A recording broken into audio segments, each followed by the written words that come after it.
श्रीमा श्री अरविंद यही श्री अरविंद पाठचक्र ऑनलाइन माध्यम योगदान करथिबा भाई बापा नमस्कार। आज आलोच्य विषय जीवन रे श्रृंखला प्रसंग रे आलोचना करने निमंते कोरापुट जिला दामनजोड़ी विजयपा सस्मिता मिश्र को मु अनुरोध करुच्ची। सस्मिता अपा तांकर वक्तव्य प्रदान करतु। करुणामयी माँ परम प्रभु श्री अरविंद पादपद्म मोर अनंत कोटि प्रणाम एवं यही श्री अरविंद पाठचक्र रे योगदान करथिबा समस्त अपा भाई को मोर अंतरु प्रणाम जनाउछि। आज आलोचनार विषयटी रही जीवन रे श्रृंखला। आम जीवन रे श्रृंखला बा डिसिप्लिन आवश्यकता केते रही योग मार्ग रे मध्य तार आवश्यकता रही कि नहीं। आमे जेतेबेले समस्ते ए योग मार्ग पथिक हिचे तो को प्रकार श्रृंखला आमे आम जीवन रे आचरण करिवार आवश्यकता रही से गुड़िक विषय रे आमे जानिचे तो निश्चय, किंतु किछि जिनिस जहाँ माँ कहिसेंती प्रभु कहिसेंती ताहाकु नहीं निजर चेतना को टिके पर्यवेक्षण करिवार आवश्यकता रही। वास्तव रे आमे से श्रृंखला गुड़ी को प्रकृत रे केते दूर निज जीवन रे अनुसरण करूछु। तेबे श्रृंखला अर्थ कौन, श्रृंखला माने कौन? Shri Arvind कहउचंती to act according to a standard of truth or a rule or law of action or in obedience to a superior authority or to the highest principles discovered by the reason and intelligent will and not according to one's own fancy, vital impulses and desires. गोटे कथा आम एथर बुझा प्रभु जहाँ कहते श्रृंखला हूँ से कथा से नियम गुड़िक से धारा गुड़िक से आचरण गुड़िक जो गुड़िक एक परम सत्यर विधान को आश्रय करके आम आसी थाए, जो गुड़िक आम अनुसरण करने चाहूँ से गुड़िक परम सत्य को अनुसरण करती, परम सत्यर विधान को आश्रय करी से श्रृंखला गुड़िक रही था। सी केबे भी एमिति नुहे जे आम मनर बुद्धि बा आमर बुद्धिगत इच्छा शक्ति बा आमर निजस्व कल्पना अनुଯାୟୀ से गुड़िक तैयारी थांती बा आमर प्राणिक आवेग अनुଯାୟୀ आमे किछि नियम बा धारा सृष्टि करि थाउ बा आमर कोनोसी कामना वासना को भित्ति करी आमे किछि धारा को अनुसरण करूथो। सेमिति कथा गुड़िक श्रृंखला योग मार्ग रे नुहे। योग मार्ग रे श्रृंखला होछि जो ऊर्ध्वतर परम सत्यर विधान को आश्रय करी पालन करा जाउथवा किछि नियम गुड़िक विधि गुड़िक विधान गुड़िक से गुड़िक होछि श्रृंखला। तेणु आमे जीवन रे एमिति केते गुडे श्रृंखला मानुछु, एई कथा करबा कथा नुहे, एई कार्यटी करबा विधेय नुहे एमती बा आमे एठी जदि अछु जरा जाऊ आमे गोटे रिलीफ सेंटर अछु गोटे समाधि केंद्र रे रहिछु तले सेठी आमे कोन करिवु हमर विधान कोन मानिबु हम पई सेठी नियम कोन रहिछि जे आमे सेठी नीरवता रक्षा करिवु, सेठी टिके आमे मोबाइल फोन रो व्यवहार करिवु नाही, सेठी आमे नीरव भावरे से समय थी गुजारिबु अतिबाहित करिवु जेतिकी समय सेठी रहिलु एई भली भावरे आमे से श्रृंखला गुडी को मानिबु। सेमते घरे अछु, घरे मध्य किछि श्रृंखला रहिछि, प्रत्येकटी जिनिस प्रत्येकटी जागा रे रहिबो एवं परस्पर सहित कथा बार्ता भाव विनिमय ओ भली धारा रे हबो। ସମସ୍ତଙ୍କ ସହିତ ଆମର ଆଚରଣ କିଭଳି ଶୃଙ୍ଖଳା ଅନୁଯାୟୀ ରହିବ। ସେମିତି ଯଦି ପିଲାମାନେ ପଢୁଛନ୍ତି, ସେ ପିଲାମାନଙ୍କ ଭିତରେ ମଧ୍ୟ କିଭଳି ଶୃଙ୍ଖଳାର ଧାରା ରହିବ, ସେମାନେ କେତେ ସମୟ କୋଉ ଜାଗାରେ କିଭଳି ଆଚରଣ କରିବେ, କେମିତି ନୀରବ ରହିବେ, ଶ୍ରେଣୀରେ ପାଠ ପଢା ହଉଥିଲା ବେଳେ ସେମାନେ କିଭଳି ଭାବରେ ବସିବେ, କିଭଳି ଧ୍ୟାନ ଦେଇ ଶୁଣିବେ, ଏସବୁ ପ୍ରକାର ବିଭିନ୍ନ ଶୃଙ୍ଖଳା ବିଭିନ୍ନ ଚେତନା ସ୍ତରରେ ବିଭିନ୍ନ ଜୀବନର ବିଭିନ୍ନ ପର୍ଯ୍ୟାୟରେ ଆମେ ବିଭିନ୍ନ ପ୍ରକାର ଶୃଙ୍ଖଳା ଅନୁସରଣ କରୁଛୁ। କିନ୍ତୁ ଯୋଗ ମାର୍ଗରେ ଯେତେବେଳେ ଆମେ ପ୍ରବେଶ କରୁଛୁ, ପ୍ରତି କଥା ପାଇଁ ଶୃଙ୍ଖଳାଟି ଅପରିହାର୍ଯ୍ୟ ହେଇପଡୁଛି। କାରଣ ମା କହୁଛନ୍ତି, no life can be successful without self discipline. एई श्रृंखला जदि गोटे आत्म श्रृंखला जदि निज भितर आम गोटे श्रृंखला को आचरण न करुचे, आम जीवन सक्सेसफुल हो पारिबनी, आम जीवन व्यर्थ हो, आम जीवन रे सार्थकता किछि रहिबनी। एवं माँ कहते without discipline no proper work is possible. जदि श्रृंखला को आम धारण करिबु नाही, कौन सी यथार्थ कार्य भी संभव नुहे। Without discipline no proper life is possible. यथार्थ जीवन भी संभव नुहे। And above all without discipline no sadhana is possible. जोग मार्ग रे डिसिप्लिन बिना साधना संभव नुहे। तेणु डिसिप्लिन आम जीवन रे बहुत एक गुरुत्वपूर्ण भूमिका ग्रहण करुछि। एवं सेइथि पई आमे जेतेबेले संस्था सहित युक्त हेचु, आमर विद्यालय हो बा आमर समाधि केंद्र हो, पाठचक्र हो, आमर गृह जीवन रे साधनार कथा भी निया जाऊ। प्रत्येक क्षेत्र रे किछि ना किछि श्रृंखला हमको अनुसरण करिबा पई आमे मानिबा को बाध्य होछु। एवं किछि श्रृंखला आमे माने गढ़ुछु मध्य। धरा जो एटी प्रभु कहले जे उच्चतर सत्यर विधान को आश्रय करके से नियम गुड़िक बा विधान गुड़िक हेतिबो जो गुड़िक जने अनुसरण करिबो। सेमिति किछि विधान आमे करूछु। धरा जो आमे पाठचक्र रे बसुछु, पाठचक्र रे बसिला बेले आम पई सेठी श्रृंखला कोन, आमे सेठी स्थिर हेई बसिबु एवं सेई पुस्तक गुड़िक पढ़िबु, ता भितर जहा बुझुछु ताकु नै के आलोचना करिबु। ए नुहे जे आमे हमर व्यक्तिगत किछि कथा गुड़िक सेठी गपिबु, एटा श्रृंखला नुहे। श्रृंखला हैला सेठी आमे को भली आचरण विधि गुड़िक अनुसरण करिबु, ताहा आमे समस्ते भल भाबे जानुछु। आमे केते नीति नियम सेठी पई प्रयोग करूछु। जेतेबेले आमे एई भली पाठचक्र रे योगदान करूछु, सब शिविर सम्मिलनी सब जगह रे श्रृंखला अनुसरण करूछु। जेतेबेले पंडिचेरी रे आमे भी जाउछु, आमे कहि परिबा जे श्री अरविंदଙ୍କ जोगरे एमिति किछि नीति नियम विधि विधान किछि हमको अनुसरण करबा को हुएनी, आमे समस्ते फ्री। किंतु फ्री जदि हमको अनेक श्रृंखला को अनुसरण करबा को होछि। आमे देखिबा पंडिचेरी रे जेतेबेले आमे खाइबा पई जाउछु, हमर जेतेबेले ब्रेकफास्ट हो, लंच हो, डिनर हो, आमे क्यू रे जाउछु। सेठी केते निरवता रक्षा करिकि जीवा को पडुछि। खाद्यटी नहीं सारला परे हमको सेठी जाइकिरी जो जगह रे खाद्य खाइबार बंदोबस्त कराइछि, सेठी जाइकि हमको स्थिर भाव रे बसी बिना वाक्यालाप भितर हमको खाद्यटी ग्रहण करिबा पई कहै जाइछि। किंतु सेठी नियम करै जाइछि, श्रृंखलाटी ताहा रखा जाइछि एवं खाद्य मध्य कोन परसा जीव ताहार भी श्रृंखला रहिछि। प्रत्येकटी कथार श्रृंखला रहिछि।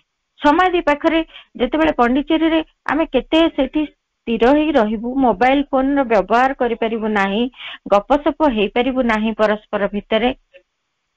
सेठी छिड़ा हेकी रहिबा अपेक्षा गोटे जगह रे धीर भाव रे बसी ध्यान करिबा पई मध्य हमकु सेठी अन्य माने बतई दियंती, जो माने वॉलंटियर सेठी थांती।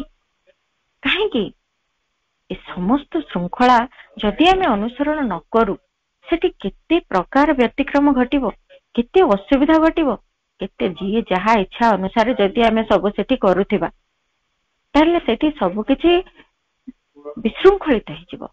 से जगह रे जेतेक सौंदर्य जोथि पई रहिछि, जिनिस गुड़िक सजा हेकी रहिबार श्रृंखला अछि, आमर आचरण विधिर श्रृंखला अछि, से स्थान रो जो श्रृंखला ରହିଛି ଯେ ସେଇ ସ୍ଥାନରେ କୋଉ ଭଳି ପ୍ଲେଗ୍ରାଉଣ୍ଡ ମେଡିଟେସନ ଆମେ କରୁଛେ, ସେଠି କିଭଳି ଭାବରେ ଆମେ କିଛି ସମୟ ଅବଧି ପୂର୍ବରୁ ଯାଇ ସେଠି ପହଞ୍ଚିବୁ, ସେଠି ଆମର ପାସ୍ଟି ଆମେ ଦେଖେଇବୁ ଏବଂ ଆମେ ତା ଭିତରକୁ ତାପରେ ପ୍ରବେଶ କରିପାରିବୁ। ତାପରେ ଯାଇ ସେଠି ଯାଇ ଆମେ କୋଉ ସ୍ଥାନରେ ବସିବୁ, କିଭଳି ଭାବରେ ବସିବୁ, ସେଠି କେତେ ସମୟରେ ମାଙ୍କ ଯୋଉ ଚୌକିଟି ଆଣି ସେଠି ରଖାଯାଉଛି, ସେ ଜାଗାରେ କେମିତି ଗୋଟେ ସୁନ୍ଦର ପରିବେଶ ସୃଷ୍ଟି କରାଯାଉଛି, ପ୍ରତ୍ୟେକଟି ଜିନିଷ ଶୃଙ୍ଖଳା, ସେଇ ଶୃଙ୍ଖଳା ସବୁ ପାଳନ କରିବା ଯୋଗୁଁ ହିଁ ପ୍ରତ୍ୟେକଟି କଥା ସୁନ୍ଦର ସୁନିୟମ ଭିତରେ ସୁପରିଚାଳନା ଭିତରେ ଚାଲୁଛି। ସେମିତି ଏଇ ଯୋଉ ଆମର କେନ୍ଦ୍ର ହଉ, ଆମ ଘରେ ମଧ୍ୟ ଆମର ବୟୋଜ୍ୟେଷ୍ଠ ମାନେ କିଛି ଶୃଙ୍ଖଳାକୁ ରଖିଥାନ୍ତି ଘରେ। ଏଇ କଥା ଗୁଡିକୁ ଆମେ ଘରେ ପାଳନ କରିବା। ଆମ ଘରେ ଅତିଥି ଆସିଲେ ତାଙ୍କ ପ୍ରତି ଏଇଭଳି ବ୍ୟବହାର କରାଯିବ, ସେମାନଙ୍କୁ ଏଇଭଳି ସବୁ ସୁବିଧା ସୁଯୋଗ ଯୋଗାଇ ଦିଆଯିବ, ସେମାନଙ୍କର ଖାଦ୍ୟ ଏଇଭଳି ପ୍ରସ୍ତୁତ କରାଯିବ, ତାଙ୍କ ପାଇଁ ତାଙ୍କ ସହିତ ଆମର ଏଇଭଳି ଡିଲିଙ୍ଗସ ରହିବ। କେତେ କଥା ତା ପାଇଁ ସବୁ ଧାର୍ଯ୍ୟ କରି ଦିଆଯାଉଛି, ସେଗୁଡିକ ଧାର୍ଯ୍ୟ କରାଯାଉଛି ଏବଂ ଆମେ ତାକୁ ମାନୁଛେ ମଧ୍ୟ। ଯଦି ନ ମାନିବା ବିଶୃଙ୍ଖଳାର ପରିସ୍ଥିତି ସୃଷ୍ଟି ହବ, ସବୁକିଛି ସୌନ୍ଦର୍ଯ୍ୟ ସବୁଥିରୁ ନଷ୍ଟ ହେଇଯିବ। ଏଇଟା ଆମେ ସାଧାରଣ ଭାବେ ତାକୁ ଉପଲବ୍ଧି ବି କରିଛେ। ଆହୁରି କେତେ କ୍ଷେତ୍ରରେ ଦେଖାଯାଏ, ଆମେ ମାନେ କିଛି ଏମିତି ଶୃଙ୍ଖଳାକୁ ନିର୍ଦ୍ଧାରିତ କରିଥାଉ, କିନ୍ତୁ ସେଇ ଶୃଙ୍ଖଳାକୁ ଆମେ ନିଜେ ହିଁ ଅମାନ୍ୟ କରିଥାଉ, ତାହା ବି ହେଇଥାଏ। ଆମେ ନିଜେ ନ ମାନିକି ସେଇ ଶୃଙ୍ଖଳାକୁ ଅତିକ୍ରମ କରିଯାଉ। କେତେବେଳେ କେତେବେଳେ ତା ପାଇଁ ଆମେ ଜଷ୍ଟିଫିକେସନ ବି ଦଉ ଯେ ମୋ ପାଇଁ ଏଇ ନିୟମଟି ଲାଗୁ ହେଇପାରିବନି, ମୁଁ ଏଇ ଜିନିଷର ବ୍ୟତିକ୍ରମ। ତେଣୁ ଆମକୁ ଲାଗେ ଯେ ଏଇ ସବୁ କଥା ଗୁଡିକ ଆମେ ମାନି ପାରୁନୁ, କାହିଁକି ନା ମୋ ପାଇଁ ଏଇ କଥା ଗୁଡିକ ଆବଶ୍ୟକତା ନାହିଁ, ଆଉ କିନ୍ତୁ ନିୟମ ହେଇଛି ସମସ୍ତେ ମାନିବେ। ଏମିତି କେତେ ଗୁଡିଏ ଜାଗାରେ ମଧ୍ୟ ବ୍ୟତିକ୍ରମ ସବୁ ଦେଖାଦିଏ। ଶୃଙ୍ଖଳାଟି ଯେତିକି ଗୁରୁତ୍ୱପୂର୍ଣ୍ଣ ଆମ ଜୀବନରେ, ଆମେ ତାକୁ ପାଳିବାର ଆବଶ୍ୟକତା ବି ସେଇଥିପାଇଁ ରହିଛି। ମା ସେଇଥିପାଇଁ କହିଲେ, to be a man discipline is ଇଣ୍ଡିସ୍ପେନ୍ସିବଲ।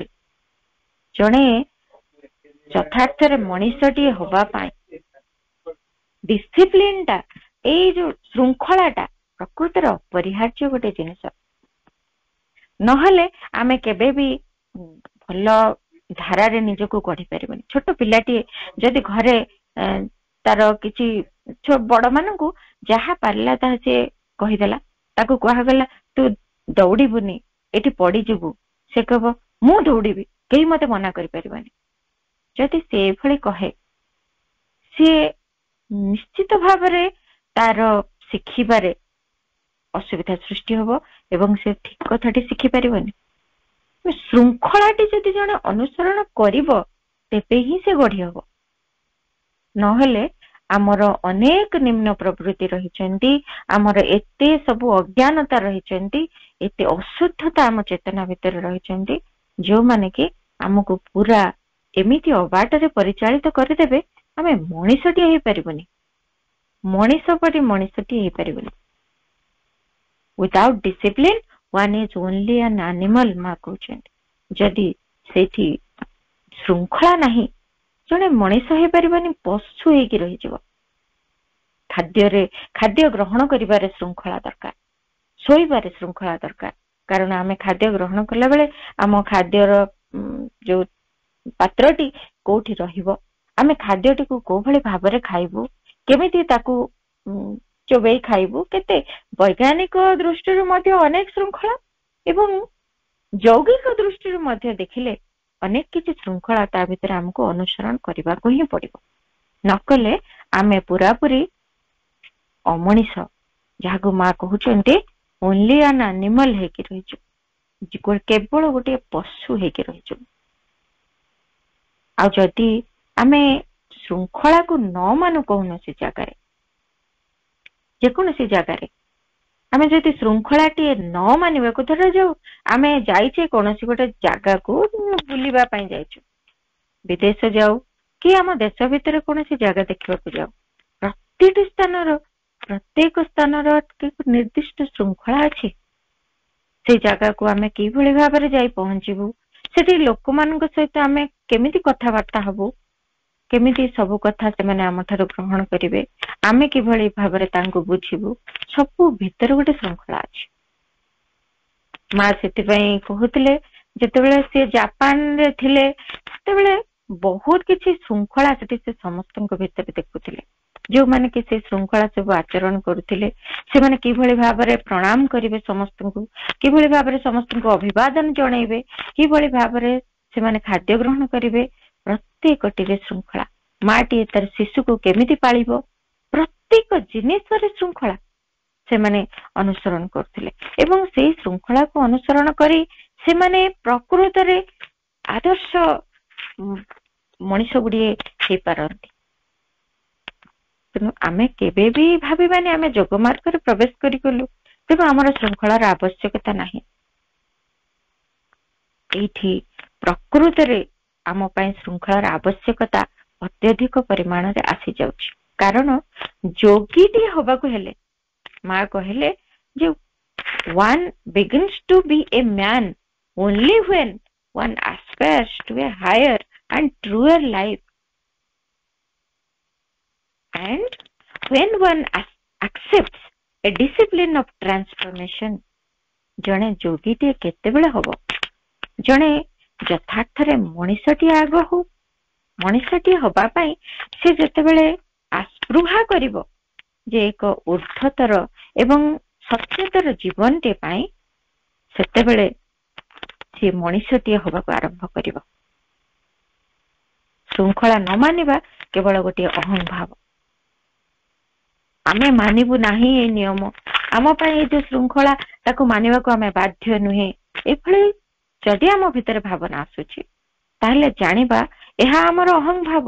କାରଣ ଏହା ହିଁ ଆମକୁ ପ୍ରବର୍ତ୍ତଉଛି କୌଣସି କିଛି ବିଧାନକୁ ନ ମାନିବା ପାଇଁ। କାରଣ ମୋ ଅନୁସାରେ ମୁଁ ଚାଲିବି, ମୁଁ କାହିଁକି କୌଣସି ନିୟମ ମାନିବି, ଏ ଭାବଟି ଆସୁଛି। ନମନୀୟତା ନାହିଁ, ନିଜର ଯାହା ଇଚ୍ଛା ତାହା କରିବାର ଗୋଟେ ପ୍ରୟାସ, ଇଏ ହଉଛି କେବଳ ଆମର ଅହଂଭାବ। ତେଣୁ ଯଦି ଜଣେ ମଣିଷ ହବାକୁ ଚାହେଁ, ମା କହୁଛନ୍ତି, ସେଥିପାଇଁ ଆମେ ଯେତେବେଳେ ଶୃଙ୍ଖଳା ନ ମାନୁଛୁ ଆମେ ତ ପଶୁ ନା। ତେଣୁ ଯଦି ଜଣେ ମଣିଷ ହବାକୁ ଚାହେଁ, ସେ ପ୍ରଥମେ ଆସ୍ପୃହା କରିବ ଏକ ଊର୍ଦ୍ଧ୍ୱତର ଏବଂ ସତ୍ୟତର ଜୀବନ ପାଇଁ। ଏବଂ ଯଦି ସେ ଯୋଗ ମାର୍ଗରେ ଯିବାକୁ ଚାହୁଁଛି, ଯଦି ଆହୁରି ଊର୍ଦ୍ଧ୍ୱତର ଜୀବନଟି ସେ ଚାହୁଁଛି, ତାହେଲେ ତ ସେ ଗ୍ରହଣ କରିବ ସେଇ ରୂପାନ୍ତରର ସମସ୍ତ ଶୃଙ୍ଖଳାକୁ। ରୂପାନ୍ତର ଯାହାକି ଆମ ଜୀବନର ଲକ୍ଷ୍ୟ। ବାବାଜୀ ମହାରାଜ ଲେଖିଛନ୍ତି, ମହାପ୍ରଭୁଙ୍କ କଥାକୁ ଭାରି ସରଳ ଭାବରେ ସେ ବୁଝେଇଛନ୍ତି। ଲେଖିଛନ୍ତି, ଆମର ଲକ୍ଷ୍ୟ ହଉଛି ରୂପାନ୍ତରିତ ମନ ପ୍ରାଣ ଶରୀରରେ ଭଗବତ ପ୍ରାପ୍ତି। ଆମର ଲକ୍ଷ୍ୟ। ତାହେଲେ ସେଇ ରୂପାନ୍ତରିତ ମନ ପ୍ରାଣ ଶରୀର ପାଇବା ପାଇଁ ଜଣେ ସେଇ ରୂପାନ୍ତରର ନିୟମ ଓ ଶୃଙ୍ଖଳା ଗୁଡିକୁ ଅନୁସରଣ କରିବା ବିଧେୟ କି ନୁହେଁ? ଯଦି ସେଗୁଡିକୁ ସେ ଅନୁସରଣ କରିବ, ତେବେ ଯାଇକି ସେ ଊର୍ଦ୍ଧ୍ୱତର ଜୀବନ ଆଡକୁ ଯାଇପାରିବ, ଦିବ୍ୟତର ଜୀବନଟେ ସେ ବଞ୍ଚିବା ପାଇଁ ସମର୍ଥ ହେଇପାରିବ। ତେଣୁ ଶୃଙ୍ଖଳା ତାକୁ ମାନିବାକୁ ପଡିବ। ଆଉ ଶୃଙ୍ଖଳା ମାନିଲେ କଣ ହବ? ତାର ରୂପାନ୍ତର ଆଡକୁ ସେ ପାଦ ବଢେଇବ। ରୂପାନ୍ତର କଣ ହବ? ସେ ଯଦି ଏଇ ଶୃଙ୍ଖଳା ଗୁଡିକ ମାନିବ, ତେବେ ସେଇଥିରେ ଜଣେ ତା ଭିତରେ ନିଜ ଉପରେ ପ୍ରଭୁତ୍ୱ ହାସଲ କରିବ।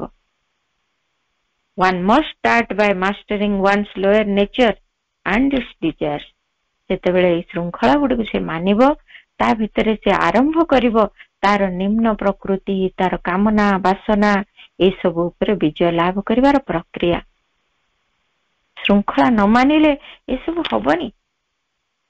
କାରଣ ଯୋଉଠି ଆମେ ଶୃଙ୍ଖଳାକୁ ଭଙ୍ଗ କରୁଛୁ, ସେଇଠି ତ ଆମ ଅହଂକାରକୁ, ଆମ ନିମ୍ନ ପ୍ରକୃତିକୁ ପ୍ରଶ୍ରୟ ଦେଇଦେଲୁ। କିଭଳି ଭାବରେ ଆମ ଚେତନା ଊର୍ଦ୍ଧ୍ୱକୁ ଉଠିପାରିବ? କିଭଳି ଭାବରେ ଆମର ରୂପାନ୍ତର ହବ? ଆମେ ତ ସେଇ ଅହଂକାରକୁ ଧରି ବସିଲୁ। ପ୍ରକୃତି ପରିବର୍ତ୍ତିତ ହବ କେମିତି? ସେଇଥିପାଇଁ ଡିସିପ୍ଲିନ ସବୁ ଜାଗାରେ ଆବଶ୍ୟକ। ପ୍ରତିଟି କ୍ଷେତ୍ରରେ ଆମେ ଅନେକ ଅନେକ ପ୍ରକାରର ଡିସିପ୍ଲିନ କୁ ଅନୁଭବ କରୁଛେ। ମନ କ୍ଷେତ୍ରରେ, ପ୍ରାଣ କ୍ଷେତ୍ରରେ, ଶରୀର କ୍ଷେତ୍ରରେ ଅନେକ ଶୃଙ୍ଖଳା ଆମକୁ ଯୋଗ ମାର୍ଗରେ ଅନୁସରଣ କରିବାକୁ ହଉଛି, ଯାହାକୁ କି ଆମେ ତପସ୍ୟା ବୋଲି କହିବା। ମା କହୁଛନ୍ତି A discipline imposed by the will for any spiritual end is tapasya। ସେଇ ହଉଛି ତପସ୍ୟା। এই ଶୃଙ୍ଖଳାକୁ ଅନୁସରଣ କରିବା ପାଇଁ ନିଜର ଇଚ୍ଛା ଶକ୍ତି ଦ୍ୱାରା ଯଦି ଆମେ ଆଗକୁ ବଢିବାକୁ ପ୍ରୟାସ କରୁ, ଆଧ୍ୟାତ୍ମିକତାର ଚରମ ଶିଖରରେ ପହଞ୍ଚିବାକୁ ଚାହୁଁ, ତାହା ହିଁ ତପସ୍ୟା। ତେଣୁ ଯୋଉ ଗୁଡିକ ଭଗବାନଙ୍କୁ ଉପଲବ୍ଧି କରିବା ପାଇଁ, ଆଧ୍ୟାତ୍ମିକତାର ଚରମ ଶିଖରରେ ପହଞ୍ଚିବା ପାଇଁ, ଯୋଗ ଉଦ୍ଦେଶ୍ୟକୁ ପୂରଣ କରିବା ପାଇଁ ଯୋଉ ଶୃଙ୍ଖଳା ଆମେ ଅନୁସରଣ କରୁଛେ, ତାହା ହିଁ ତପସ୍ୟା, ତାହା ହିଁ ସାଧନା। ଆମେ ଯଦି ଏତିକି ବୁଝିବା, ତେବେ ଏଇ ଶୃଙ୍ଖଳାର ଆବଶ୍ୟକତା ଆମ ଜୀବନରେ କେତେ ରହିଛି, ତାହା ଆହୁରି ଭଲ ଭାବେ ହୃଦୟଙ୍ଗମ କରିପାରିବା। ଆମେ ଯେତେବେଳେ ଆଶ୍ଚର୍ଯ୍ୟର କଥା, ଯେତେବେଳେ ଆମେ ପଣ୍ଡିଚେରୀରେ ଯାଉ, ଡାଇନିଂ ରେ ଖାଇବା ପିଇବା କରୁଥାଉ, ସେଠି ଆମେ କଣ କରୁଛୁ, ପରସ୍ପର ଭିତରେ ଗପସପ ହଉ।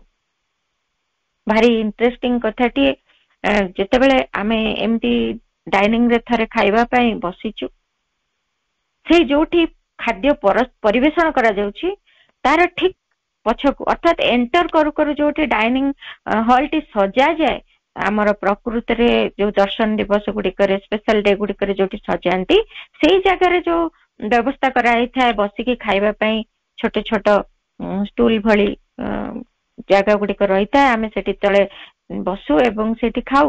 ସେଇ ଜାଗାରେ ଥରେ ବସିକି ଏମିତି ଖାଉଥିଲା ବେଳେ କେହି ଜଣେ ଅପା ବା ଭାଇ କିଛି ଗୋଟେ ପ୍ରଶ୍ନ କରିଛନ୍ତି ଏବଂ ଆଉ ଜଣେ ତାର ଉତ୍ତର ଦଉଛନ୍ତି।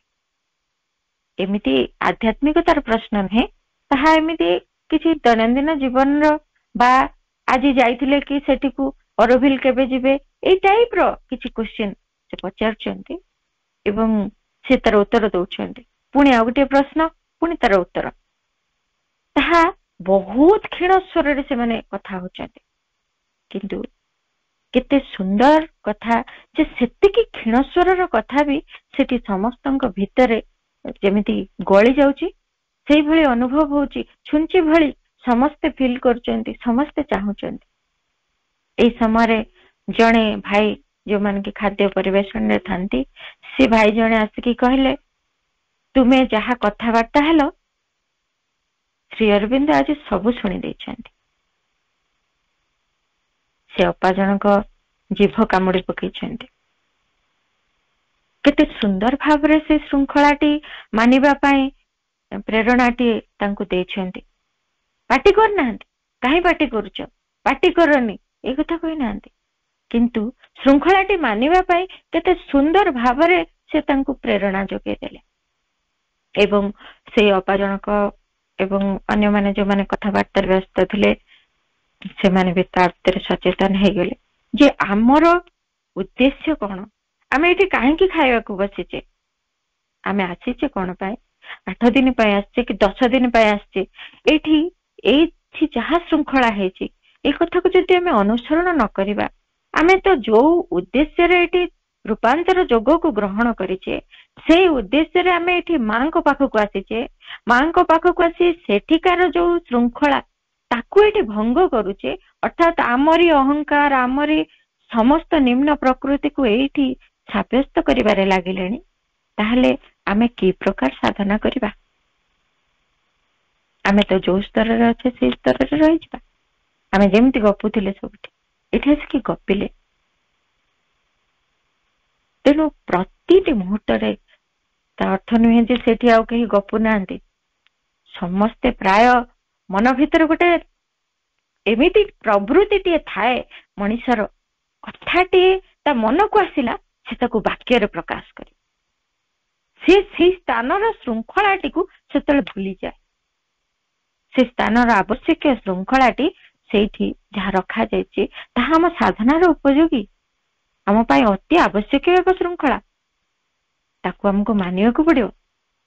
ତାହା ଯିଏ ବି କରୁନା କାହିଁକି, ଯେଉଁମାନେ ସେଠି ଉପସ୍ଥିତ ଅଛି, ଆମକୁ ରାସ୍ତାରେ ଚାଲିଗଲା ବେଳେ କେହି କଥାବାର୍ତ୍ତା ହବାରୁ ରୋକୁନାହାନ୍ତି, କିନ୍ତୁ ସେଇ ସ୍ଥାନର ଶୃଙ୍ଖଳା ହେଲା ସେ। ରାସ୍ତାରେ ଚାଲିଗଲା ବେଳେ ତାର ଶୃଙ୍ଖଳା ଅଲଗା ଅଛି।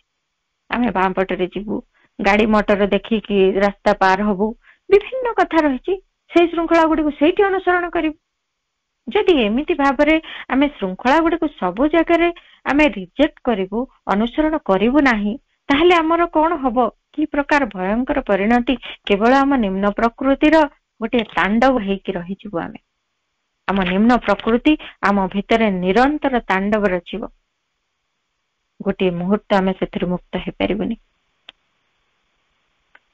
এই ଶୃଙ୍ଖଳା ସେଇଥିପାଇଁ ଆମେ ଯେତେବେଳେ ଯୋଗ ମାର୍ଗରେ ଯାଉଛେ, ମନ ପାଇଁ, ପ୍ରାଣ ପାଇଁ, ଶରୀର ପାଇଁ, ସବୁ ପାଇଁ ଶୃଙ୍ଖଳା ସ୍ୱତନ୍ତ୍ର ଭାବରେ ଅନୁସରଣ କରିବା ପାଇଁ ଆମକୁ ପଡିବ। ନହେଲେ ଆମେ ଯୋଗ ମାର୍ଗରେ ସଜାଡି ହବୁ କେମିତି?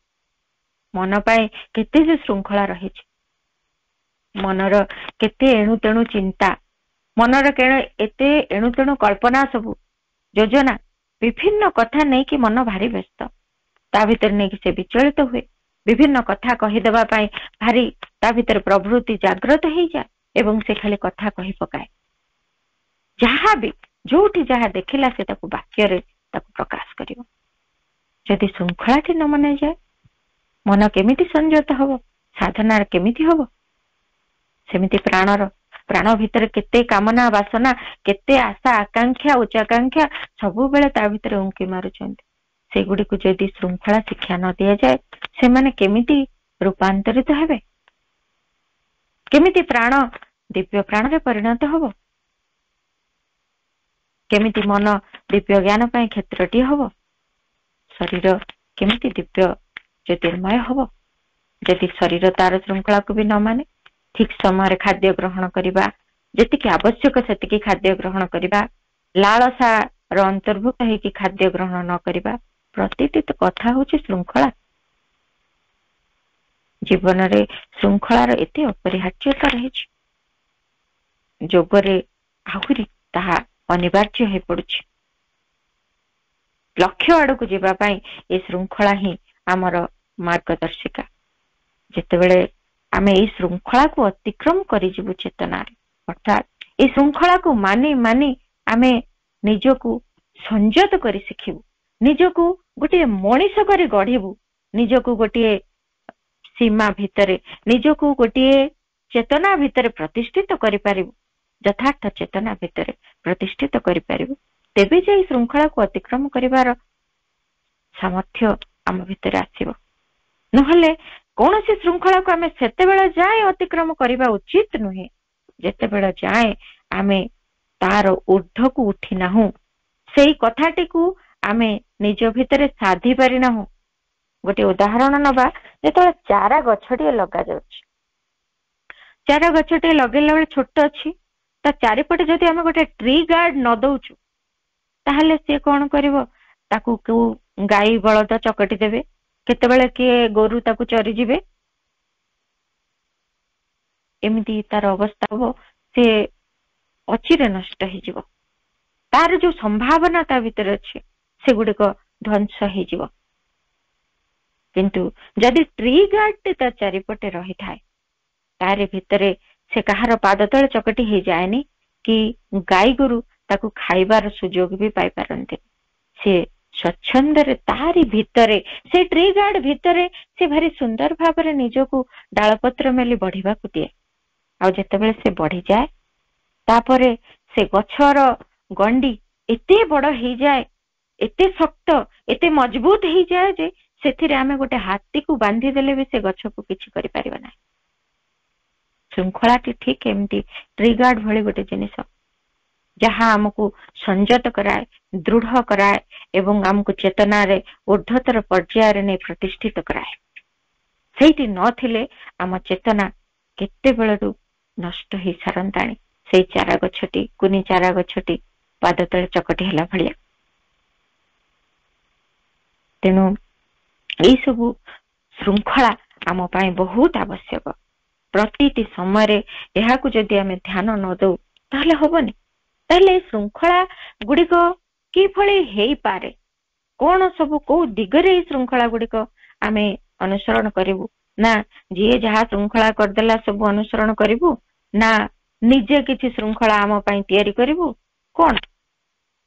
ସେଥିପାଇଁ ମା କହିଲେ ଆମ ନିଜ ପାଇଁ ଆମେ କିଛି ଗୋଟେ ଶୃଙ୍ଖଳାର ନିୟମ ଆମ ପାଇଁ ଆମେ ନିଜେ ରଖିବା। ସାଧନା କ୍ଷେତ୍ରରେ ଆମକୁ ନିଜେ ସଂଯତ ହେବାକୁ ପଡିବ। ନିଜ ଚାରିପଟେ କିଛି ଶୃଙ୍ଖଳାର ବାଡ ଦେଇ ଆମକୁ ତା ଭିତରେ ନିଜକୁ ଅଭିବୃଦ୍ଧି ଲାଭ କରିବା ପାଇଁ ସୁଯୋଗଟି ସୃଷ୍ଟି କରିବାକୁ ପଡିବ। ସେଥିପାଇଁ ମା କହିଲେ ଏମିତି କିଛି ନିୟମ ଆମ ପାଇଁ ରଖିବାକୁ ପଡିବ ଯୋଉଗୁଡିକ କି what really helps until one has found the inner light is to make for oneself a certain number of rules which naturally should not be too rigid or fixed, but yet should be precise enough to prevent one from going completely out of the right path or making irreparable mistakes, the consequences of which one suffers all one's life. ଏମିତି କିଛି ଶୃଙ୍ଖଳା ନିଜର ପାଇଁ ସିଏ ଗଢିବ ଯୋଉଗୁଡିକ କି ତା ପାଇଁ ସାହାଯ୍ୟକାରୀ ହେବେ, ଯାହା ଭିତରେ ସେ ନିଜ ଚେତନାଟିକୁ ସଂଗଠିତ କରିବ। ଏବଂ ଚେତନାଟି ସଂଗଠିତ ହେବ ସେତେ ପର୍ଯ୍ୟନ୍ତ ଯେତେ ପର୍ଯ୍ୟନ୍ତ ସେ ଗୋଟେ ଊର୍ଦ୍ଧ୍ୱତର ଆଲୋକର ସନ୍ଧାନ ବା ଗାଇଡାନ୍ସଟି ନ ପାଇଛି। ଯେତେବେଳେ ସେ ଊର୍ଦ୍ଧ୍ୱତର ଆଲୋକର ସନ୍ଧାନ ପାଇବ ସେତେବେଳେ ଯାଇ ସେ ଶୃଙ୍ଖଳାକୁ ଭାଙ୍ଗି ପାରିବ। ଯେମିତି ଗଛଟି ଗୋଟେ ଏମିତି ପର୍ଯ୍ୟାୟରେ ଯାଇକି ପହଞ୍ଚିବ ତାର ଅଭିବୃଦ୍ଧିର ଯେ ସେ ପୁରା ଷ୍ଟ୍ରଙ୍ଗ ହେଇଯିବ, ଆଉ ଯେତେବେଳେ କାହାର ପାଦରେ ସେ ଦଳି ଚକଟି ହବନି, ତାକୁ କୌଣସି ଗାଈ ଗୋରୁ ଆଉ ଖାଇପାରିବେନି, ସେ କଣ୍ଡିସନରେ ସେ ପହଞ୍ଚିଗଲା। ସେଇ ପର୍ଯ୍ୟନ୍ତ ଯେମିତି ଟ୍ରି ଗାର୍ଡର ଆବଶ୍ୟକତା ରହିଛି, ଠିକ ସେମିତି ମଣିଷଟି ନିଜେ ଅନ୍ତରର ଗୋଟେ ଆଲୋକଟିକୁ ନ ପାଇବା ପର୍ଯ୍ୟନ୍ତ, ତାର ମାର୍ଗଦର୍ଶନଟି ନ ପାଇବା ପର୍ଯ୍ୟନ୍ତ ସିଏ ଏଇ ଶୃଙ୍ଖଳାର କିଛି ନିୟମକୁ ତା ଜୀବନରେ ମାନିବା ଉଚିତ। ସେଗୁଡାକ ଖୁବ କଠୋର ଆଉ ଧରାବନ୍ଧା ହବା ଦରକାର ନାହିଁ, କିନ୍ତୁ ସେଗୁଡିକ ନିର୍ଦ୍ଦିଷ୍ଟ ହବା ଦରକାର। ମା କହୁଛନ୍ତି ସେଗୁଡିକ ନିର୍ଦ୍ଦିଷ୍ଟ ହବ ଯେ ଯଦି ମୋ ଭିତରେ ମୁଁ ନିୟମଟି ମାନିବି ଯେ ଖାଦ୍ୟଟିକୁ ମୁଁ ମୋର ଲୋଭବଶତଃ ଖାଇବିନି, ଅତ୍ୟଧିକ ଗୁଡେ ଖାଇବି ନାହିଁ, ମୋର ଶରୀର ପାଇଁ ଯେତିକି ଆବଶ୍ୟକ ତାହା ନିଶ୍ଚିତ ଗ୍ରହଣ କରିବି, ଉପବାସ ରହିବି ନାହିଁ। ଯଦି ଏଇ କଥାଟି ସେ ମାନିବ ତାହେଲେ ଏଟା ନିର୍ଦ୍ଦିଷ୍ଟ ନିୟମ ହେଇଯିବ। ଏଟା କଠୋର ବୋଲି କୁହାଯିବନି କି ଧରାବନ୍ଧା ବୋଲି କୁହାଯିବନି, ଗୋଟେ ନିର୍ଦ୍ଦିଷ୍ଟ ନିୟମ ଶୃଙ୍ଖଳା ସେ ମାନିବ, ଯାହା ଫଳରେ କି ତା ଚେତନା ଭିତରେ ଏଇ ଯୋଉ ଅସଜଡା ଜିନିଷ ଗୁଡିକ, ଆମେ ଖାଲି ଖାଦ୍ୟ ଗ୍ରହଣର ଉଦାହରଣଟି ନଉଛେ, କିନ୍ତୁ ଅନେକ କଥା ଏମିତି ଆମ ଚେତନା ଭିତରେ ଅସଜଡା ହେଇକି ଅଛି। ଏଣୁ ତେଣୁ ଗୋଟେ ଚିନ୍ତା କରୁଛେ, କାହା ପାଇଁ ଭଲ ଚିନ୍ତା, କାହା ପାଇଁ ଖରାପ ଚିନ୍ତା ବି ଆମ ଭିତରେ ଆସିଯାଉଛି। ସେଗୁଡିକୁ ନେଇ ଆମେ ବହୁତ ସମୟରେ ଭାରି ହଇରାଣରେ ବି ପଡୁଛୁ। ଆମ ଚେତନା ଏତେ ବିପଥଗାମୀ ନିମ୍ନଗାମୀ ହେଇଯାଉଛି, ପଛରେ ଆମେ ପଶ୍ଚାତାପ କରୁଛୁ। ତାହା ନୁହେଁ, ଏଇ ଧୀରେ ଧୀରେ ମନଟିକୁ ଏଇ ଶୃଙ୍ଖଳା ଭିତରେ ଆମକୁ ବାନ୍ଧିବାକୁ ହବ। କଠୋର ନହେଲେ, ଧରାବନ୍ଧା ନହେଲେ ମଧ୍ୟ ତାକୁ ନିର୍ଦ୍ଦିଷ୍ଟ ନିୟମରେ ବାନ୍ଧିବାକୁ ପଡିବ ଯେ ଚିନ୍ତା ଗୁଡିକ କେମିତି ସୁସଂଗଠିତ ହବ, ସେଗୁଡିକ କେମିତି ଗୋଟେ ନିର୍ଦ୍ଦିଷ୍ଟ ଧାରାକୁ ଧରିବେ, ସେମାନେ କେମିତି ଉଚ୍ଚତର କଥା ଗୁଡିକୁ ତାଙ୍କର ଭିତରେ ଧାରଣ କରିବାକୁ ସମର୍ଥ ହେବେ, କେମିତି ମନ୍ଦ ଜିନିଷ ଗୁଡିକ ଚିନ୍ତା ଭିତରୁ କାଢି ଦିଆଯିବ, ସେଗୁଡିକୁ ରିଜେକ୍ଟ କରାଯାଉଥିବ। ଧୀରେ ଧୀରେ ଏଇ ଶୃଙ୍ଖଳା ମାନି ମାନି ମାନି ମାନିକି ଆମ ମନଟି ସଂଯତ ହବ, ମନଟି ସଂଯତ ହବ, ଯାହା ଫଳରେ କି ସିଏ ଯଥାର୍ଥ ହେଇ ଉଠିବ ସାଧନା ପାଇଁ ଗୋଟିଏ ଯନ୍ତ୍ର। ସେମିତି ପ୍ରତିଟି କ୍ଷେତ୍ରରେ ଏମିତି କିଛି ନିୟମ ଆମକୁ ମାନିବାକୁ ପଡିବ, ଯାହା ଫଳରେ କଣ ହବ ନା ଆମେ କେବେ ବି ସତ୍ୟର ଯୋଉ ପଥ, ପରମ ସତ୍ୟର ଯୋଉ ପଥ, ଯୋଉ ସତ୍ ପଥରୁ ଆମେ ସମ୍ପୂର୍ଣ୍ଣ ଭାବରେ ବିଚ୍ୟୁତ ହେଇଯିବୁନି, ଆମେ ଅବାଟରେ ପଳେଇବୁନି, ବା ଏମିତି କିଛି ଗୋଟେ ଭୁଲ କରିବୁନି ଯୋଉ ଭୁଲଟା କି ଆଉ ସଂଶୋଧନ ହେଇପାରିବନି। ସେଇ ସ୍ତରକୁ ଆମେ ଯିବୁନି ଯଦି ଶୃଙ୍ଖଳା ଆମେ ମାନୁ। ଯଦି ଏମିତି ଶୃଙ୍ଖଳାଟି ନ ମାନୁ, ଅନ୍ତରର ସେଇ ମହତ୍ତର ଊର୍ଦ୍ଧ୍ୱତର ଆଲୋକଟିକୁ ପ୍ରାପ୍ତ ନ ହେବା ପର୍ଯ୍ୟନ୍ତ କିଛି ନିୟମକୁ ନ ମାନୁ, ତାହେଲେ ଆମେ ପୁରାପୁରି ତଳକୁ ଖସିଯିବୁ। ଏମିତି ପ୍ରମାଦ ଭିତରେ, ତାର କୁଫଳ ଭିତରେ ଆମେ ପୁରାପୁରି ବୁଡିଯିବୁ।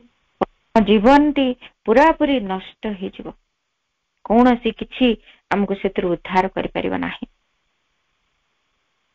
ତେଣୁ ଆମକୁ ଜୀବନରେ ଏମିତି କିଛିଟି ଶୃଙ୍ଖଳା ନିର୍ଦ୍ଧାରଣ କରିବାକୁ ପଡିବ ଏବଂ ତା ଅନୁଯାୟୀ ଆମେ ସେଗୁଡ଼ିକୁ ମାନିବୁ ଏବଂ ଜୀବନରେ ନିଜକୁ ଗଢିବୁ, ଯଥାର୍ଥ ମଣିଷଟିଏ ହବୁ। ଏବଂ ମଣିଷ ପୁଣି ଯୋଗ ମାର୍ଗରେ ଯିବ, ଯୋଗର କିଛି ନିୟମକୁ ସେ ଅନୁସରଣ କରିବ ଏବଂ ସେଇ ଶୃଙ୍ଖଳାକୁ ମାନି ସିଏ ଚେତନାରେ ଉତ୍ଥାହିତ ହବ, ଚେତନାର ଚରମ ଶିଖର ଆଡକୁ ଯାଇପାରିବ। ଜଣେ ସାଧକଙ୍କ କଥା ଉଦାହରଣରେ ନବା, ସିଏ ସବୁବେଳେ ଯାହା ବି ହେଲେ ତାଙ୍କ ଜୀବନରେ ସେ ଗୋଟିଏ ଶୃଙ୍ଖଳା ରଖିଲେ, ଯାହା ବି ହବ ମୁଁ ପ୍ରତିଟି କଥା ମାଙ୍କୁ ଜଣେଇବି, ଟିକି ନିଖି କଥା ମାଙ୍କୁ ଜଣେଇବି। କାରଣ ମୁଁ ତ ମୋ ଭୁଲ ଠିକ ଜାଣିପାରୁନି, ମାଙ୍କୁ ଜଣେଇବି, ମା ମତେ ଜଣେଇଦେବେ ମୋର ଭୁଲ ଠିକ କଣ। ମା ଯେତେବେଳେ ଶରୀରରେ ଥିଲେ ତାଙ୍କ ଭିତରେ ଏଇ ପ୍ରକାର ଗୋଟିଏ ଶୃଙ୍ଖଳା ମାନିବାର ପ୍ରେରଣାଟି ଆସିଲା ଏବଂ ତା ଅନୁଯାୟୀ ସେ ନିଜକୁ ବାସ୍ତବରେ ପରିଚାଳିତ କଲେ। ପ୍ରତିଟି କଥା ଟିକିନିଖି ଭାବରେ ମାଙ୍କୁ ଜଣେଇଲେ, ଯାହା ଫଳରେ ସେ ନିଜେ ନ ଜାଣି ପାରୁଥିବା ଦୋଷ ତ୍ରୁଟି ଭୁଲ ଭ୍ରାନ୍ତି ଗୁଡିକୁ ମା ପ୍ରତି ମୁହୂର୍ତ୍ତରେ ତାଙ୍କୁ ସଚେତନ କରେଇଦେଲେ, ସେ ବିଷୟରେ ତାଙ୍କୁ ଜଣେଇଦେଲେ ଏବଂ ଧୀରେ ଧୀରେ ସେ ଶୃଙ୍ଖଳିତ ହବାକୁ ଲାଗିଲେ। ତାପରେ ଏମିତି କେତେ ଗୁଡିଏ କଥା ହେଲା, ସେ ନିଜେ ଆଗୁଆ ଜାଣି ଯାଆନ୍ତି ଯେ ଏଇଠି ମୋର ଭୁଲ ହେଇଯିବ, ମୁଁ ଏଇ କାର୍ଯ୍ୟଟି କରିବିନି, ଏଇଠି ଠିକ ହବ, ଏହା କରିବି। ମା କୁହନ୍ତି ତୁମେ ସତରେ ଏବେ ନିଜକୁ ଶୃଙ୍ଖଳିତ କରିଦେଲଣି। ମା ନିଜେ, ମାଙ୍କୁ ଯେତେବେଳେ, ମା ତ ନିଜେ ଦିବ୍ୟ ଜନନୀ, ପରମ ପ୍ରଭୁ ଶ୍ରୀ ଅରବିନ୍ଦ ସ୍ୱୟଂ ନିଜେ ପରମ, ତଥାପି ଦିବ୍ୟ ଜନନୀଙ୍କୁ ଯେତେବେଳେ କିଏ କୌଣସି କଥା କୁହନ୍ତି, ଏମିତି କେତେ କେତେ କଥା ମା କୁହନ୍ତି ମୁଁ ଶ୍ରୀ ଅରବିନ୍ଦଙ୍କୁ ପଚାରିବି। କାରଣ ଆଶ୍ରମର ସେ ଶୃଙ୍ଖଳା ଯେ ଶ୍ରୀ ଅରବିନ୍ଦଙ୍କୁ ସବୁ କଥା କୁହାଯିବ, ଶ୍ରୀ ଅରବିନ୍ଦ ସବୁ କଥା ଜାଣିବେ, ମା ସବୁ କଥା ଜାଣିବେ, ଯାହା ଯୋଉ କଥା ରହିଥିଲା ଯୋଉ ଶୃଙ୍ଖଳା ସେଗୁଡିକ ମା ବି ପାଳୁଥିଲେ। ଶ୍ରୀ ଅରବିନ୍ଦଙ୍କୁ ସବୁ କଥା ମୁଁ କହିବି ବୋଲି ସେ କୁହନ୍ତି। ଯେମିତି ଗୋଟେ ସମୟ ଥିଲା ମା ନିଜ କାରରେ ଉପରବେଳା ବାହାରକୁ ବୁଲିବାକୁ ଯାଆନ୍ତି। ଦିନେ ତାଙ୍କ ଗାଡିକୁ ଚଲାଉଥିଲେ ପବିତ୍ରତା, ଦିନେ ପବିତ୍ରତା ଅସୁସ୍ଥ ହେଇଯାଇଛନ୍ତି। ଆଉ ଜଣେ ସାଧକ ମାଙ୍କ ଗାଡି ଚଲେଇବାକୁ ଇଚ୍ଛା କଲେ। ସେତେବେଳେ ମା କହିଲେ ମୁଁ ଏ ବିଷୟରେ ଶ୍ରୀ ଅରବିନ୍ଦଙ୍କ ସହ ପରାମର୍ଶ କରିବି, ତାପରେ କହିବି। କେତେ ଶୃଙ୍ଖଳା ଏଇଠି ଆମେ ଦେଖିବା। ଶ୍ରୀ ଅରବିନ୍ଦଙ୍କ ସହିତ ପରାମର୍ଶ କଲା ପରେ ହିଁ କିଏ ଗାଡି ଚଳେଇବ, ତାପରେ ମୁଁ ଦାୟିତ୍ୱ ଦେବି। ଏବଂ ଶ୍ରୀ ଅରବିନ୍ଦଙ୍କ ସହିତ ପରାମର୍ଶ କରିକି ସେ ତାଙ୍କୁ ଦାୟିତ୍ୱ ଦେଲେ। ଏ ହଉଛି ଶୃଙ୍ଖଳା। ସେ ଆମକୁ କେମିତି ଶିଖଉଥିଲେ ପ୍ରତିଟି କଥାରେ ଆମ ନିଜର ଧାରାଟିକୁ ହଠାତ୍ କରି ଅନୁସରଣ ନ କରିକି, କାରଣ ଆମେ ବହୁତ ସମୟରେ ମା ତ ନିମ୍ନ ପ୍ରକୃତି ଦ୍ଵାରା କେବେ ପରିଚାଳିତ ହଉନାହାନ୍ତି, କିନ୍ତୁ ମା ଶିଖେଇ ଦଉଛନ୍ତି ଆମକୁ ଯେ ଏମିତି ଭାବରେ ନିଜର ଉର୍ଦ୍ଧ୍ୱତର ଆଲୋକ ଆଡକୁ, ଉର୍ଦ୍ଧ୍ୱତର ଚେତନା ଆଡକୁ ନିଜକୁ ଟିକେ ପରିଚାଳିତ କରିବା ଶିଖିବାକୁ ହବ। ଯେତେବେଳେ ଖୋଦା ଭାଇ ସିଏ କଣ କରୁଥିଲେ, ଆଫ୍ରିକାରେ ତାଙ୍କର ବ୍ୟବସାୟ କରୁଥିଲେ, ସେ କଣ କଲେ ତାଙ୍କର ସବୁ ବ୍ୟବସାୟକୁ ସେଠି କେତେ ଲକ୍ଷ ଟଙ୍କାରେ ବିକିଦେଲେ ଏବଂ ତାଙ୍କ ପିଲାମାନେ ବଡ ହେଇନାହାନ୍ତି, ଛୋଟ ଛୋଟ ଅଛନ୍ତି। ସେ କଣ କଲେ, ଇଚ୍ଛା କଲେ ଯେ ସବୁ ସମ୍ପତ୍ତି ଯାହା ହେଲା, ଯାହା ଟଙ୍କା ପଇସା ମିଳିଲା ସବୁ ମାଙ୍କୁ ଦେଇଦେବି, ଆଶ୍ରମରେ ମାଙ୍କୁ ଦେଇଦେବି ଏବଂ ସେ ଆଶ୍ରମରେ ରହିବେ। ଏଇ କଥା ତାଙ୍କୁ ଜଣେଇଲେ ମାଙ୍କୁ। ମା କହିଲେ ମୁଁ ଶ୍ରୀ ଅରବିନ୍ଦଙ୍କୁ ଏ ବିଷୟରେ ପଚାରିବି, ତାଙ୍କ ସହିତ ପରାମର୍ଶ କରିବି, ତାପରେ ଯାହା କରିବି। ମା କଣ ନିଜେ ନିଷ୍ପତ୍ତି ନେଇପାରନ୍ତେନି ବା ତାଙ୍କ ନିଷ୍ପତ୍ତିକୁ କଣ ପ୍ରଭୁ ମନା କରନ୍ତେ? କିନ୍ତୁ କାହିଁକି? ଏହା ଯେ ଗୋଟେ ଶୃଙ୍ଖଳା, ତାହା ସେ ଆମକୁ ଶିଖଉଛନ୍ତି। ନିଜେ ଦିବ୍ୟ ଜନନୀ ମାନବ ଶରୀର ଧାରଣ କରିକି ଏଇ ଶୃଙ୍ଖଳାକୁ ଆମକୁ ଶିଖଉଛନ୍ତି। आमको सेमती निज जीवन रे निजर आवेग द्वारा परिचालित होइजिबा, निजर निम्न प्रकृति द्वारा परिचालित हो जाए किछि गोटे निष्पत्ति ग्रहण करदेबा, निजे भावोच्छ्वास भितर बुड़ी जाए किछि निष्पत्ति नहीं जिबा बा केतेबेले कोनोसी प्रकार आवेगर वशवर्ती होइजिबा एवं ता नै किछि कार्य करिजिबा ता यथार्थ नुहे। किछि गोटे श्रृंखला आमको अनुसरण करबाको हबो जहा द्वारा आमे निजको से ऊर्ध्वतर धारा रे परिचालित करि पारे। मैं सिखेले से कथा जे सबु कथा पाए ऊर्ध्वतर कथाटी रो प्रयोजनीयता रहिछि, सेआड को आमको चाहेबाको हबो, सेही नियम गुडी को अनुसरण करिवार प्रयास करिबाको हबो। आउ जणे साधकंकर सेमती गोटे प्रश्न थिला जे जेतेबेले आमे डाइनिंग रे वाशिंग डिपार्टमेंट रे आमे कोन कलु जे गोटे हमर श्रृंखला रखा गला जे अल्प कथा कहिबु बा कथा ही कहिबुनी, ए नियम रहिला जेतिके आवश्यक सेति कथा कहिबु आ अधिका कथा कहिबु नाही। आउ सेमिति बासन गुडे को सेमिति हैंडल करिवु, अर्थात सेही जो स्टील रो बासन रे आमे खाउचे पिउचे सेठी सब वाशिंग विभाग रे ता सफा करा होउचे, सेठी आमे देखिचे कुंड गुडी कर रहिची, सेठी बुडा होउचे एकरा, सेठी हमको आम भितर श्रृंखलाटी करा गला जे बासन गुडी को आमे एमिति हैंडल करिवु जेमिति परस्पर सहित से गुडी को झण झाण शब्द करिवे नाही। ए नियमटी करा गला। सेगुडी को जदी अजत्नशील भाव रे आमे तार कारोबार करिवु ताले सेगुडी को शब्द करिवे एवं सेही शब्द जेपरि न हुए आमे से प्रति जेपरि यत्नशील हो ताहा सेठार श्रृंखला बोली धार्य करि दिया गला। ए जगह रे श्रृंखलाटी एया किंतु कोन हैला केते जण ए भली एटीट्यूड रखुचंती जे से माने सेही श्रृंखला को मानु नाहंती, कारण से डाइनिंग रो जो माने कार्य करूचंती से माने सब एकाठी है कि ए भली श्रृंखलार नियम गुडी को कर दिया गला एवं तांकरे भीतर ही केते जण ए नियम को मान्य करचंती। से माने सेठी गपुचंती, से माने सेठी बासन को एमिति भाबरे धड धाड करकरी खड़खाड़ शब्द करके ता भीतर एते विशृंखला सृष्टि करूचंती, भारी असहनीय बोध होछि। निश्चित बासन भीतर खड़खाड़ शब्द हबो किंतु से धड़धाड़ शब्दटी आमर अयत्नशीलता जोगु न हो, से श्रृंखलाटी को मानिबा को आमे राजी हो एवं जहा फल ताहा अल्प शब्द रे हेई परिबो कार्यटी। ए कथाटी श्री अरविंद को प्रश्न पचरा गला, एमिति मानु नाहंती। श्री अरविंद सेठी तार उत्तर देले प्रत्येकटी जिनिस रे आमको सचेतन हेई सिखिबा दरकार एवं सेही सचेतनता भितरे जहा सब श्रृंखला गुडी को आमको मानिबार आवश्यकता रहिछि। जदि आमे ता भितरे प्रकृत रे असचेतन भाव रे किछि भूल कर दउछु, श्रृंखलाटी को मानि नाहु, ताहा अलगा कथा, किंतु आमे जानिबा सुनिबा बुझिबा होई निजे से श्रृंखलार नियमटी को प्रवर्तन करी सेठी किंतु ताहा को आमे जदि अमान्य करूछु ताहा एक घोर अयत्नशीलता, असचेतनता एवं एक मस्त बड़ भूल, से कार्य आमे करिबा उचित नहे। जदि आमे श्रृंखला न मानिबु, श्री अरविंद से कथा को कहिले if they do not learn discipline and self control, on what basis can they build their sadhana and character?